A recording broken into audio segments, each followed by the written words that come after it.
ये कहा जा रहा था कि जो एम्प्लॉयज़ हैं, जब फवाद साहब ने भी in the care taker setup बात कर रहे थे, वो ये कह रहे थे कि जितने भी एम्प्लॉयज़ हैं वो अपनी जगह रहेंगे, किसी को भी नौकरी से फारिग नहीं किया जाएगा।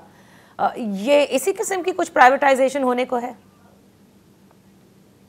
जी देखिए, मैं ये तफसील जो है कि अभी तक क्या डायलॉग हुआ है एम्प्लॉयज़ के साथ, यूनियंस के साथ, मैं अभी I am not aware of it, but मैंने आपसे ऑलरेडी जो ये बात कही कि देखिए प्राइवेटाइजेशन के अंदर हमें ये इंश्योर करना होगा, और ऑलरेडी मुझे यकीन हो रहा होगा कि एम्प्लॉयज़ के साथ, यूनियंस के साथ एक डायलॉग रहे, they remain on board. There is no reason why किसी भी प्राइवेटाइजेशन में employees have to lose out. दीगर तरीक़ेकार होते हैं, आप उनको वॉलंटरी सेपरेशन स्कीम्स होती हैं, अगर उन्हें जाना भी हो तो आप साथ ही साथ उनकी एम्प्लॉयमेंट की प्रोटेक्शन भी इंश्योर कर सकते हैं। इसमें यकीनन जो नई पार्टीज आती हैं, जो खरीदना चाहती हैं, उनसे भी एक डायलॉग होता है। साथ ही साथ कुछ एक और भी ऑप्शंस हैं जो इस मुल्क में हो चुकी हैं, जहाँ पे एक छोटा सा माइनॉरिटी स्टेक भी एक एम्प्लॉयज़ को कलेक्टिवली मिल जाता है। दीगर तरीक़ेकार हैं। बात यह है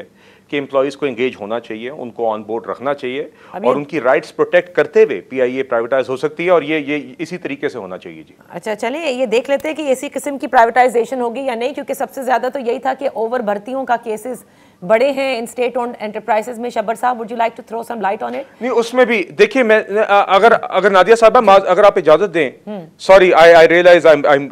going over my time, but very quickly देखिए, मैं आपसे ये कह रहा हूं कि अगर भर्तियां, यकीनन हमारा employee to aircraft ratio is much higher than the efficient airlines of the world, मगर मैंने आपसे कहा कि उन एम्प्लॉयज की भी इंटरेस्ट इंश्योर करते हुए अगर आप उस एचआर को रिड्यूस भी करते हैं, अगर आप उस तादाद को रिड्यूस भी करते हैं, तो उसमें भी उनको आप वॉलंटरी सेपरेशन स्कीम्स या गोल्डन हैंडशेक्स दे सकते हैं। कहने का मकसद यह है कि सबको राजी रख के या एम्प्लॉयज को ऑन बोर्ड लेके भी इन मसाइल का हल हो सकता है, ताकि आपका एम्प्लॉय टू एयरक्राफ्ट रेशियो भी बेहतर हो, और साथ ही जो एम्प्लॉयज अगर इदारे के साथ आगे नहीं रहते तो उनकी राइट्स भी प्रोटेक्ट हो जाए और उनको माली तरीके से कोई मदद मिल जाए।